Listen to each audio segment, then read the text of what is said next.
اور یہ اللہ رب العزت کی تخلیق کی عجیب شان ہے کہ تشابہ بھی وہ پیدا کرتا ہے اور امتیاز بھی پیدا کرتا ہے. اب ہمیں تو سمجھ نہیں آتا جلدی سے، لیکن جو لوگ تحقیق کے ساتھ اور تدقیق کے ساتھ مطالعہ کرتے ہیں تو پھر وہ ان چیزوں کو محسوس کرتے ہیں. اب کہتے ہیں کہ انسان جو ہے نا، اس کا یہ چہرہ ہے نا، ایک سمت اور دوسری سمت، یہ دونوں ملتے جلتے ہوتے ہیں لیکن دونوں مختلف ہوتے ہیں. دونوں مختلف ہوتے ہیں. دائیں سائڈ جو ہے بائیں سائڈ سے مختلف ہوتی ہے، ہاتھوں میں بھی، ادھر بھی، آنکھوں میں بھی. اور اس کو الگ کر دیا جائے، اس کو الگ کر دیا جائے تو دونوں کے اندر فرق جو ہے واضح ہوتا ہے. تو یہ دو چیزوں کے اندر تشابہ بھی ہے اور امتیاز بھی ہے.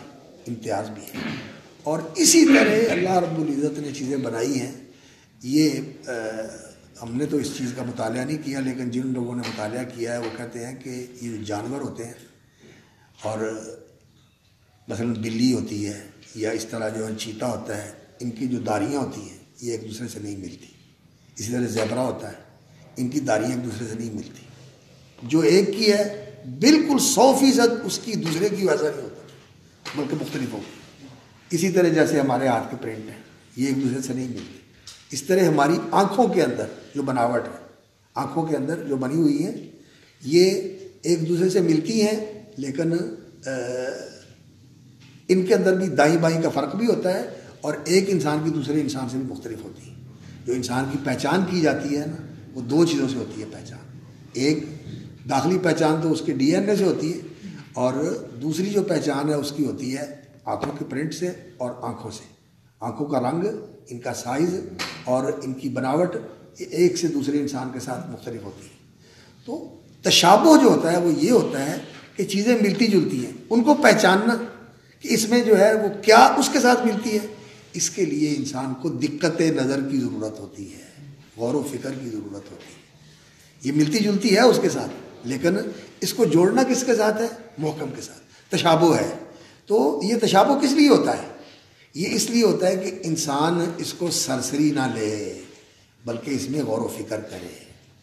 یہ غور و فکر کا عادی بنانے کے لیے اور غور و فکر کی انسان کو تمرین کروانے کے لیے اللہ رب العزت نے متشابہات بھی رکھی ہوئی ہیں. لوگ یہ سمجھتے ہیں کہ یہ کیوں ہے؟ جب قرآن ہدی للناس اور بیان ہے اور تبیان لکل شیء ہے، تو تشابہ والی آیتیں کیوں آئی ہیں؟ کیوں آئی ہیں؟ ذہن میں بات آتی ہے نا. تو اس لیے آئی ہے کہ انسان کی تربیت ہو. انسان کی تربیت ہو، دو چیزوں کی تربیت. ایک تو غور و فکر کی اس کے اندر صلاحیت جو ہے یہ بڑھے اور اس کے اندر اضافہ ہو، اور دوسرا اس لیے کہ انسان کا جو بنیادی یہاں مرحلہ ہے وہ ہے امتحان کا. وہ ہے امتحان کا، ابتلا کا. وَإِن كُنَّا لَمُبْتَلِينَ. اور ہم یقیناً ابتلا کرنے والے ہیں، آزمانے والے ہیں، امتحان لینے والے ہیں، انسان کی جانچ کرنے والے ہیں. اور جانچ کس چیز کی ہے؟ وہ انسان کی راست فکری کی جانچ ہے. یہ صحیح فکر رکھتا ہے، صحیح جذبہ رکھتا ہے، صحیح محرک عمل رکھتا ہے، اور صحیح راہ کو اختیار کرنے کی کوشش کرتا ہے. اور پھر جو صحیح راہ اس کو دکھائی دیتی ہے، اپنی پوری صلاحیت صرف کر کے پھر اس کو اختیار کرتا ہے یا نہیں کرتا، یا یہ کسی اور ضد، اناد، ہٹ درمی یا کوئی مفاد یا کوئی اور اندھے پن کا مظاہرہ کر کے ایسا راستہ اختیار کرتا ہے. یہ امتحان ہے. تو اس کے اندر تمرین بھی ہے اور امتحان بھی ہے. وَأُخَرُ مُتَشَابِهَاتٌ. اور یہ متشابہات کیا ہوتی ہیں؟ متشابہات کا جو مفہوم ہے، وَأُخَرُ مُتَشَابِهَاتٌ، کچھ آیتیں ایسی ہیں جن کے اندر تشابہ پایا جاتا ہے، یعنی وہ انسان کو شبہ میں ڈال دیتی ہے. شبہ کیا ہوتا ہے؟ یہ چیز گڑبڑ ہو جاتی ہے یا ایک الجھاؤ آ جاتا ہے جس کی وجہ سے بات کلیئر نہیں ہو رہی. تو ایسی صورت میں پھر کیا کرنا ہوتا ہے انسان نے؟ پہلی بات تو یہ ہے کہ کل من عند ربنا، ایسے موقع پر یہ ماننا ہوتا ہے کہ یہ اللہ کی طرف سے ہے، اور جتنا مجھے سمجھ میں آ گیا ہے اس کو تو میں مان لوں، اور جو سمجھ میں نہیں آیا یہ میں اللہ سے مانگوں کہ مجھے سمجھا دے اور مجھے یقین اور مجھے اطمینان نصیب فرما دے. یہ اللہ رب العزت سے دعا کروں، فوراً جو ہے اس کے بارے میں رد عمل ظاہر کر کے یہ کیا کہ یہ کیا ہے، نہیں. انسان جو ہے اس کو اللہ کی طرف سے سمجھے کہ ہے یہ اللہ کی طرف سے اور اس میں بات ہے، لیکن میری سمجھ کی کمی ہے کہ میں اس کو ابھی تک سمجھ نہیں پا رہا، تو میں صبر بھی کروں، غور بھی کروں، اللہ سے دعا بھی کروں اور تدبر سے بھی کام لوں، آہستہ آہستہ آہستہ آہستہ چیز سمجھ آ جاتی ہے۔ تو والراسخون فی العلم یقولون آمنا بہ کل من عند ربنا، سمجھ آ گئی پھر بھی من عند ربنا، تھوڑی سمجھ آئی پھر بھی من عند ربنا، اور زیادہ سمجھ آ گئی من عند ربنا۔ تو یہ انسان کا رویہ ہونا چاہیے۔ تو تشابہ جو ہوتا ہے یہ بعض اوقات تو ایسا ہوتا ہے کہ انسان جو ہے وہ اس کے بارے میں تھوڑا سا بس معلوم کر سکتا ہے، باقی اس کی حقیقت اور اس کی جو اصل ماہیت ہے وہاں تک انسان کی رسائی نہیں ہوتی۔ تو اس طرح کی آیتیں جو ہیں بعض علماء کہتے ہیں کہ جو اللہ رب العزت کی صفات ہیں، اللہ رب العزت کی ذات ہے، اللہ رب العزت کے جو افعال ہیں، ان کے بارے میں جو ظاہر کے اندر بتا دیا گیا ہے اور اس سے جتنا انسان کا علم ہے وہ سمجھ سکتا ہے اس کو مان لینا چاہیے، اور باقی کیفیت، ماہیت اور جو اس کے ملابسات اور اس کے متعلقات ہیں ان کے بارے میں انسان نہیں جانتا، وہاں خاموش ہو جانا چاہیے۔ تو اللہ رب العزت کے اسماء و صفات جو ہیں اور اللہ رب العزت کے افعال جو ہیں ان کے متعلق جو آیات ہیں ان کے بارے میں ہم کیا کہتے ہیں؟ ہم کہتے ہیں کہ سمیع، اللہ تعالیٰ سمیع ہے، لیکن جیسے ہم سنتے ہیں ایسے اللہ سنتا ہے؟ جتنی ہماری قوت ہے سماع کی اللہ تعالیٰ کی ایسی ہے؟ نہیں، نہ ہماری طرح اس کا سننا اس طرح جیسے ہم سنتے ہیں، ایک کان ہے، پردہ ہے، اور یہاں آواز جو ہے اس طرح لہروں کے ساتھ جاتی ہے، ٹکراتی ہے، پھر وہاں سے ادھر دماغ کے اندر جاتی ہے اور وہ جا کے پہچانتا ہے کہ یہ کیا کہا جا رہا ہے۔ اللہ رب العزت کے لیے یہ ساری چیزیں جو ہیں نا یہ نہیں، اللہ رب العزت کے لیے کیا صورت ہے ہم جانتے ہی نہیں، سمع ہے لیکن کیسا ہے اس کی کیفیت نہیں جانتے، اور اس کی حدود کیا ہے یہ بھی ہم نہیں جانتے۔ جیسے اللہ رب العزت کی ذات ہے اس کی بھی کوئی حد نہیں ہم جانتے، اور اللہ رب العزت کی صفات کی بھی کوئی نہیں جانتے۔ ان کے اندر بھی تشابہ ہے، یہ بھی متشابہات میں آتی ہے۔ اسی طرح جنت ہے، اسی طرح جہنم ہے۔ جنت کے بارے میں بتایا کہ اس کے اندر اس طرح کی نعمتیں ہوں گی، اور جہنم کے بارے میں بتایا اس کے اندر اس طرح کے عذاب ہوں گے، اور اس کے اندر بعض چیزیں ایسی بتائیں، ان شجرۃ الزقوم طعام الاثیم، جہنم آگ اور اس میں شجر، کیسی بات ہے؟ جو آدمی صرف بات کو پکڑ کے اس کا مذاق اڑانا چاہتا ہے وہ تو کہے گا دیکھو ہم نہیں کہتے کہ یہ مجنون ہے، کیسی بات کر دی اس نے، ان شجرۃ الزقوم طعام الاثیم، ادھر کہتا ہے جہنم ہے اور جہنم کے اندر پتھر بھی چل رہے ہیں، ادھر کہتا ہے کہ درخت ہے، تو آگ کے اندر درخت کیسے ہو گئے؟ آگ کے اندر کیسے درخت ہو گئے؟ اس طرح کی آیتیں۔ اور اسی طرح علیہا 19، اس کے اوپر 19 فرشتے مقرر ہیں۔ جہنم کے اوپر فرشتے مقرر ہیں، ان کو کچھ نہیں کہے گی جہنم، وہ جہنم میں نہیں جلیں گے، انسان جلیں گے تو وہ نہیں جلے گے جلیں۔ اور اگر وہ 19 فرشتے ہیں 20 کیوں نہیں ہے؟ ایک ہی فرشتہ اگر بڑا ہے تو وہ کافی ہے، اتنے کیوں ہیں، زیادہ کیوں نہیں؟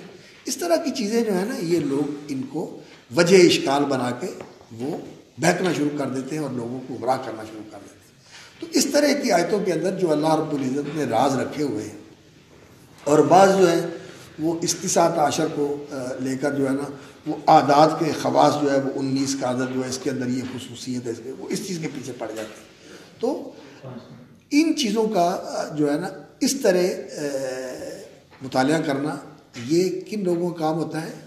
الذین فی قلوبہم زیغ فیتبعون ما تشابہ منہ ابتغاء الفتنۃ وابتغاء تاویلہ۔ لیکن جو راسخون فی العلم ہے وہ مان لیتے ہیں، جتنی سمجھ میں آ گئی بات اتنا قبول کر لیا، اور جو نہیں وہ اللہ سے مانگا کہ یا اللہ اور دے دے اور دے دے اور دے دے، اور اس کو کہتے ہیں کہ عمل کے لیے تو محکمات ہیں اور یہ تو ایمان کے لیے ہیں، متشابہات ایمان کے لیے ہوتی ہیں۔ اور اسی طرح جو اللہ رب العزت نے جنت کی نعمتیں بیان فرمائیں، اور ان کے اندر یہ اللہ رب العزت نے فرمایا کہ وہ تو بھی متشابہہ، کہ جنت کے اندر جو نعمتیں ملیں گی وہ متشابہ ہوں گی، یعنی دنیا کی نعمتوں سے ملتی جلتی ہوں گی۔ تو وہ کہتے ہیں پھر تو یہی کچھ وہاں ملے گا. اور دوسری طرف جو ہے نا وہ کہا جاتا ہے کہ مالا عین رات ولا اذن سمعت ولا خطر علی قلب بشر. تو حضرت عبداللہ بن عباس رضی اللہ تعالیٰ عنہ نے فرمایا کہ صرف نام ملتے جلتے ہوں گے، کوئی شکل ملتی جلتی ہوگی کہ انسان اس شکل سے مانوس ہے، لیکن اس کی لذت اور اس کی حقیقت اور اس کی ماہیت یہ بالکل مختلف ہوگی، وہ اس سے بہت مختلف ہوگی جو کچھ دنیا میں ہم نے جانا پہچانا ہوا ہے. تو متشابہات اللہ کے اسماء و صفات کی آیتیں اس معنی میں نہیں کہ ان کا معنی ہی معلوم نہیں. یہاں یہ بات یاد رکھیں، کچھ لوگ کہتے ہیں کہ ہم نہیں جانتے کہ سمیع کا معنی کیا ہے، بلکہ ہم یہ سمجھتے ہیں کہ اللہ رب العزت کا سمع جو ہے یہ اس کا علم ہی ہے، اس سے مراد اس کا علم ہی ہے، اور بصر سے مراد بھی اس کا علم ہی ہے. انہوں نے یہ کہا کہ ہمیں اس کا معنی ہی معلوم نہیں ہے. اللہ رب العزت کے لیے سمیع، العلیم، یہ جو صفات ہیں یہ صرف اس کے اعلام ہیں، یہ اس کے علم ہیں، ان کا معنی ہم اس کے لیے ثابت نہیں کرتے. معتزلہ وہ صفات کا معنی ہی نہیں مانتے. حافظ ابن حزم کا بھی اللہ تعالیٰ معاف فرمائے، ان کا بھی یہی ذہن ہے. وہ کہتے ہیں ہم کہتے ہیں کہ وہ سمیع ہے، یہ اس کا علم ہے، لیکن سمیع بلا سمع، بصیر بلا بصر، وہ ان صفات کا معنی ہی نہیں مانتے. یہ بات غلط ہے، یہ بات غلط ہے. متشابہات جو معنی ہے اللہ کے لیے اسم بھی ثابت ہے اور معنی بھی ثابت ہے. اور معنی جو سمع ہے، جو سننا، ہم جانتے ہیں کہ ایک سننے کی صفت ہوتی ہے، سنتا ہے جو کسی آواز کو سن لیتا ہے. تو یہ اللہ رب العزت کے لیے صفت ثابت ہے، لیکن اس کی کیفیت ویسی نہیں ہے جو ہم جانتے ہیں. اب سننے کے لیے ہمارے پاس کان ہے، اور اب ایسی بھی انسان نے ایک قوت جو ہے وہ سمع کی دریافت کر لی ہے جس کو کہتے ہیں کہ یہ الٹرا ساؤنڈ، یعنی وہ آوازیں سنتی ہے، وہ قوت جو ہم نہیں سنتے. وہ ماں کے پیٹ میں بچے کے دل کی دھڑکن کو سن لیتا ہے الٹرا ساؤنڈ کے ساتھ. الٹرا ساؤنڈ کیا ہوتا ہے؟ وہ آوازیں سنتے ہیں، انہوں نے آوازیں سنتے ہیں. اصل میں وہ الٹرا ساؤنڈ جو ہے نا یہ سمندر کے اندر آوازوں کو سننے کے لیے بنایا گیا تھا ایک آلہ، کہ سمندر کے اندر جو آبدوزیں ہیں جو سمندر کے اندر حرکت کرتی ہیں، تو ان کی حرکت کی وجہ سے پانی میں ارتعاش اور لہریں پیدا ہوتی ہیں، اور ان لہروں کو سننے کے لیے یہ آلہ بنایا گیا تھا. اور اسی آلے کے ساتھ اب جو ہے نا یہ اندر کی آوازیں سن کر اور پھر ان آوازوں سے ان کی تصویر جو ہے وہ بنا کر اور پھر اس کے بارے میں اندازہ کر کے کہ یہ اندر کی کیفیت ایسی ہے، تو پھر جو ہے نا وہ کچھ اندازہ کر کے بتاتے ہیں کہ یہ صورتحال ہے. تو اب یہ آلہ جو ہے نا انسان نے ایجاد کیا ہے. اور اللہ رب العزت کا سننا کیسے ہے؟ اب انسان نے جو کچھ کیا ہے اور جو کچھ دیکھا ہے، اللہ رب العزت ان سب سے ماورا ہے. اس کا سننا ہے، پتہ نہیں کیسا سننا ہے، اس کا سننا ہے لیکن کیسا ہے یہ اللہ رب العزت ہی جانتا ہے. تو ہم اس کی ماہیت اور حقیقت بھی نہیں جانتے اور کیفیت بھی اس کی نہیں جانتے، لیکن یہ جانتے ہیں کہ سمع جو ہے یہ اللہ رب العزت کے لیے ثابت ہے. تو اس میں تشابہ ہے یا نہیں ہے اس میں تشابہ. کیوں؟ اس لیے کہ سمیع انسانوں کے ساتھ مشابہت اس سے لازم آتی ہے. اس لیے کچھ لوگوں نے اس کا انکار ہی کر دیا. اس لیے اللہ کی تنزیہ کو ملحوظ رکھتے ہوئے کہ ہم کہتے ہیں کہ وہ منزہ ہے مشابہت کی مخلوق سے. لیکن اللہ رب العزت جو راستہ بتایا ہے وہ فرمایا ہے لیس کمثلہ شیء وہو السمیع البصیر. تم اس چیز کو، یہ محکم ہے، اس کو بنیاد بنا لو. کیا؟ لیس کمثلہ شیء، اس سے ایسی کوئی چیز نہیں ہے. مخلوقات جتنی ہے ان سب کی مماثلت سے وہ پاک ہے، اور ان میں سے کوئی چیز جو ہے وہ اس کی نظیر اور مثیل نہیں ہے. یہ ہے محکم، لیس کمثلہ شیء وہو السمیع البصیر. یہ ہے متشابہ. متشابہ کس معنی میں ہے؟ کہ سمیع بصیر بندہ بھی ہے، فجعلناہ سمیعا بصیرا، اور اللہ بھی ہے، لیکن دونوں ایک جیسے ہیں؟ نہیں، دونوں ایک جیسے نہیں. اب کچھ لوگ جو ہیں انہوں نے تو اس کا انکار ہی کر دیا. وہ کہتے ہیں کہ اللہ تعالیٰ کا یہ نام ہے سمیع بصیر، صفت نہیں ہے اس کے لیے. اور کچھ لوگوں نے کہا کہ نہیں، 7 صفتیں اس کی ہیں اور باقی جو ہے اس کی صفتوں رضا، غضب اور رحمت، یہ اس طرح کی جو صفتیں ہیں یہ اللہ رب العزت کے لیے ان کا جو حاصل ہے یا جو ان سے لازم ہے وہ ہم اللہ کے لیے مانتے ہیں. اس صفت سے اللہ رب العزت کو متصف ماننا یہ تشبیہ کا مستلزم ہے. اس لیے ہم یہ نہیں مانتے. ہم اس لیے یہ نہیں مانتے. رحیم سے مراد کیا لیتے ہیں؟ محسن، احسان کرنے والا، انعام کرنے والا، اس سے مراد یہ لیتے ہیں. اور غضب سے مراد کیا لیتے ہیں؟ کہتے ہیں انتقام لینے والا. لیکن ہم کہتے ہیں کہ رضا بھی ہے، اللہ یرضا، رضی اللہ عنہ، اللہ راضی بھی ہوتا ہے، اللہ رب العزت ناراض بھی ہوتا ہے، غضب اللہ علیہم ولعنہم، اللہ تعالیٰ غضب ناک بھی ہوتا ہے، اور اللہ تعالیٰ انتقام بھی لیتا ہے، اللہ تعالیٰ انعام بھی فرماتا ہے. اور ہم یہ کہتے ہیں کہ محکم ہے لیس کمثلہ شیء، اور وہ سمیع البصیر، یہ متشابہ ہے لیکن ہم اس کو اس کے ساتھ ملائیں گے کہ سمیع اور بصیر ہے لیکن لیس کمثلہ، جس طرح کی کوئی مخلوق ہے اس طرح وہ بصیر نہیں. تو متشابہات، اسماء و صفات کی آیات، جنت دوزخ کی آیات، برزخ کے معاملات، برزخ کے معاملات، جو کچھ قبر میں ہوتا ہے، جو کچھ مرنے کے بعد ہوتا ہے، ارواح کے ساتھ جو کچھ ہوتا ہے، جسم کے ساتھ جو کچھ ہوتا ہے، یہ سارے معاملات کیا ہیں؟ یہ متشابہات ہیں. یعنی انسان کی یہ فہم و ادراک کے اندر پوری طرح نہیں آ سکتے، جتنا بتا دیا ہے اتنا مان لو، اور اس کی جو کیفیت ہے تفصیلی، اس کو اگر خود متعین کرنے کی کوشش کرو گے تو کیا ہو جائے گا؟ ابتغاء الفتنتی ابتغاء تاویلی، یہ زیغ ہے، یہ زیغ ہے، ٹیڑھا ہو جائے گا. تو اللہ رب العزت نے اس آیت کے اندر یہ فرمایا کہ قرآن مجید کی کچھ آیات تو ہیں ہن ام الکتاب، منہ آیات محکمات ہن ام الکتاب واخر متشابہات، فاما الذین فی قلوبہم زیغ فیتبعون ما تشابہ منہ ابتغاء الفتنۃ وابتغاء تاویل، وہ ان کے پیچھے پڑ جاتے ہیں، ما تشابہ منہ، متشابہات کے، ابتغاء الفتنۃ، یا تو فتنہ انگیزی کے لیے. وہ ابتغاء الفتنہ کیا ہے؟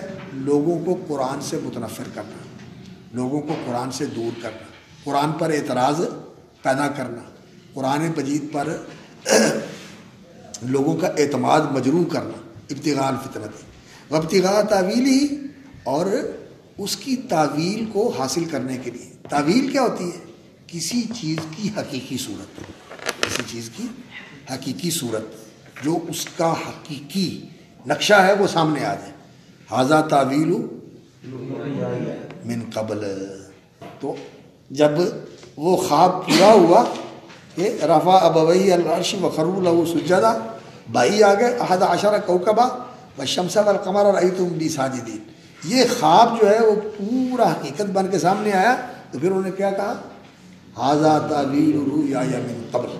اور جو انسان کے بس میں ہی نہ ہو کہ انسان اس کی تعویل کو جان سکے، تو وہاں انسان اگر کوشش کرے گا تو کیا ہوگا؟ اور بھٹکے گا، اور غلط راستے کی طرف جائے گا، کسی کو جھٹلائے گا اور کسی کو مانے گا. جس کو جھٹلا رہا ہے پتہ نہیں وہ صحیح ہو، اور جس کو مان رہا ہے پتہ نہیں وہ غلط.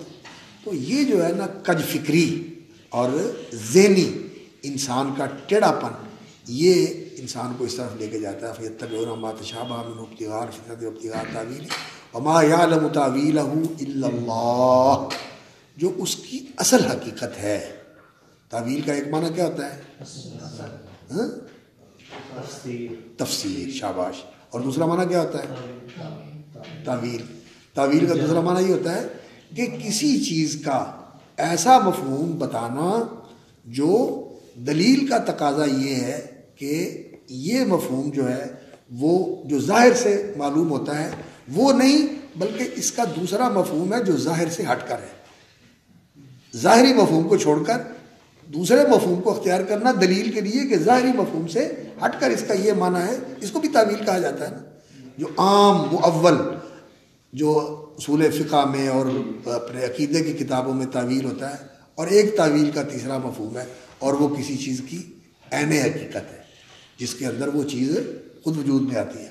هل ينظرون الا تاویلہ یوم یاتی تاویلہ یقول الذین نسوہ من قبل قد جاءت رسلنا بالبینات. کیسے ہے یہ آیت؟ هل ينظرون الا تاویلہ، سورہ اعراف میں یوم یاتی تاویلہ یقول الذین نسوہ من قبل قد جاءت رسول ربنا بالحق فهل لنا من شفعاء فیشفعوا لنا او نرد فنعمل غیر الذی كنا نعمل قد خسروا انفسهم وضل عنهم ما كانوا يفترون. تو یہ جنت اور دوزخ کی تعویل کیا ہے؟ یعنی ان کا حقیقی ظہور، ان کا عملی وجود جس دن یہ سامنے آئیں گے. ونادى اصحاب الجنت اصحاب النار ونادى اصحاب النار اصحاب الجنہ، اور ونادى اصحاب الاعراف رجالا يعرفونهم بسیماهم. یہ جو کچھ ہے جس دن یہ سارا کچھ حقیقتاً وجود میں آ جائے گا. یوم یاتی تعویلہ، یہ جو کچھ بیان کیا گیا ہے یہ واقعہ بن کے سامنے آ جائے گا. یہ تعویل ہے. تو تعویل کا یہ معنی ہے وما یعلم تاویلہ الا اللہ، وہ اصلی تعویل تو صرف اللہ ہی جانتا ہے۔ والراسخون فی العلم یقولون آمنا بہ کل من عند ربنا وما یذکر الا اولو الالباب۔ یہ کچھ اس آیت کے متعلق بیان ہے، باقی انشاءاللہ کچھ بیان پھر اگلی مجلس میں کریں گے۔